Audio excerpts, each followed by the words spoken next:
Bismillahirrahmanirrahim. Assalamualaikum warahmatullahi wabarakatuh. Halo anak-anak kelas 4 Ar-Rayhan. Bagaimana kabarnya hari ini? Semoga semuanya selalu sehat ya. Oke, hari ini kita mau belajar IPS pada tema 4F subtema 3. Subtema yang terakhir. Hari ini kita mau bahas persebaran sumber daya alam hayati dan sumber daya alam non hayati. Oke, yang pertama, jenis sumber daya alam berdasarkan asalnya itu ada dua ya, sumber daya alam hayati dan sumber daya alam non hayati. Kalau sumber daya alam hayati itu sumber daya yang asalnya dari makhluk hidup.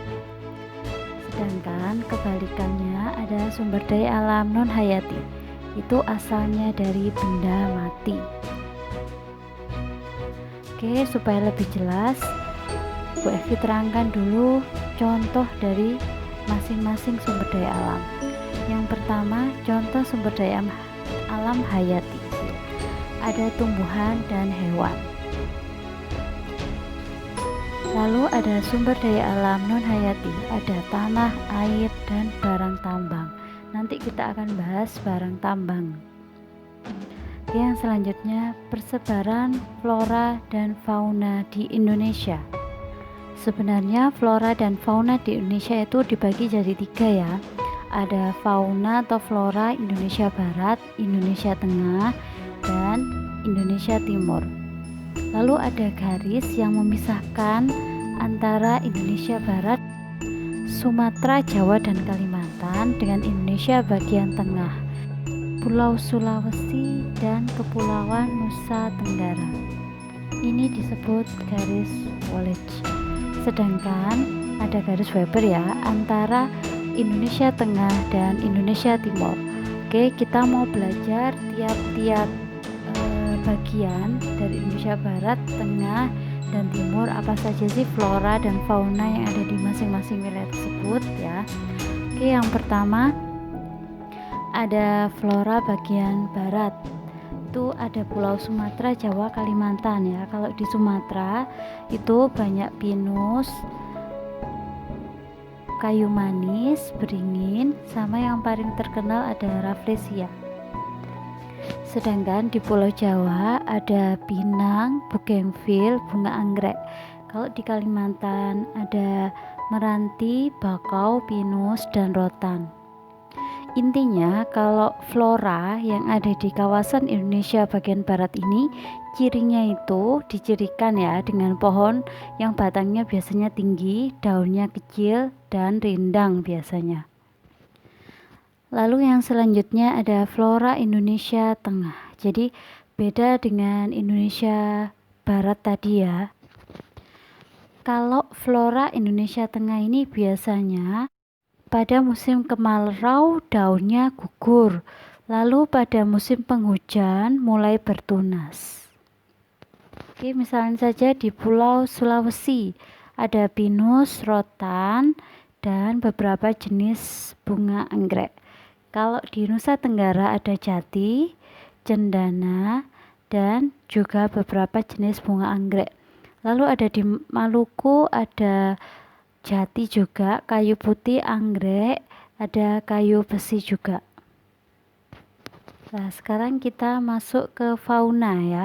Kalau keragaman fauna juga dibagi 3 ya tadi ya. Indonesia Barat, Indonesia Tengah, sama Indonesia Timur. Pada Indonesia Barat ada Pulau Sumatera. Di sana banyak gajah, badak, orangutan, sama tapir. Kalau di Jawa ada harimau, badak, tapir, kerbau liar, musang, sama monyet. Sedangkan kalau di Kalimantan ada orangutan, kijang, burung elang, kakak tua, sama Raja Wali. Intinya kalau ciri-ciri hewan yang ada di Indonesia Barat itu intinya misalnya mamalia yang berukuran besar kayak gajah Sumatera, harimau Sumatera, sama banteng. Lalu juga banyak jenis primata kayak orangutan Sumatera, orangutan Kalimantan, atau kera. Lalu biasanya kalau hewan di bagian barat ini juga warna bulu burungnya kurang menarik dan tidak beragam ya. Kayak kayak murai atau burung rangkong. Lalu yang selanjutnya ada hewan di Indonesia yang bagian timur ya. Biasanya ini ciri-cirinya yang menonjol itu biasanya mamalia ukurannya kecil, sama warna bulu burung lebih menarik kayak burung cendrawasih atau burung kasuari. Oke, ini contoh-contohnya. Kalau di Maluku itu ada kambing, burung nuri, cendrawasih. Kalau Papua ada rusa, kanguru, burung cendrawasih, maleo, kasuari, dan lain-lain. Oke, itu Bu Evi sudah menjelaskan beberapa jenis hewan yang ada di Indonesia, dibagi 3 tadi ya, 3 tempat. Oke, kalau sudah tahu, kita mau belajar cara melestarikan sumber daya alam hayati tadi ya, yang berasal dari makhluk hidup. Yang pertama, melakukan penghijauan atau reboisasi, melindungi dan menjaga habitat di hutan, tempat tinggalnya hewan yang ada di hutan ya. Menerapkan sistem tebang pilih, menerapkan sistem tebang sama tanam, habis ditebang lalu ditanam kembali, mencegah kebakaran hutan, tidak mencoret-coret pohon di hutan, dan tidak membuang sampah di hutan. Oke, kalau tadi tentang flora dan fauna itu termasuk dalam SDA hayati. Sekarang SDA atau sumber daya alam non hayati. Jadi salah satu contohnya ada barang tambang. Yang pertama di Pulau Sumatera.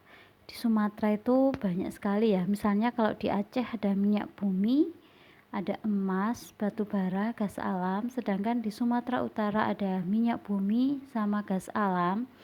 Sedangkan kalau di Kepulauan Bangka Belitung ada timah. Sedangkan di Sumatera Selatan ada minyak bumi, batu bara. Kita lanjut ke Pulau Jawa. Di Pulau Jawa misalnya Jawa Barat, di Majalengka ada minyak bumi, emas di Cikoto, sama mangan ada di Tasikmalaya. Di Jawa Tengah ada minyak bumi, belerang, tembaga ada di Wonogiri. Lalu ada daerah istimewa Yogyakarta, itu ada granit sama mangan. Sedangkan di Jawa Timur ada minyak bumi di Delta Wonokromo, ada marmer di Trenggalek, belerang ada di Gunung Welirang, sama batu gamping yang biasa kita sebut batu kapur ada di Bojonegoro, Ngawi, Pacitan, dan Ponorogo. Kita masuk wilayah Kalimantan. Di Kalimantan Timur ada minyak bumi, intan, ada batu bara juga, emas dan perak, dan gas alam lainnya. Lalu ada di Kalimantan Selatan ada minyak bumi juga, emas dan perak.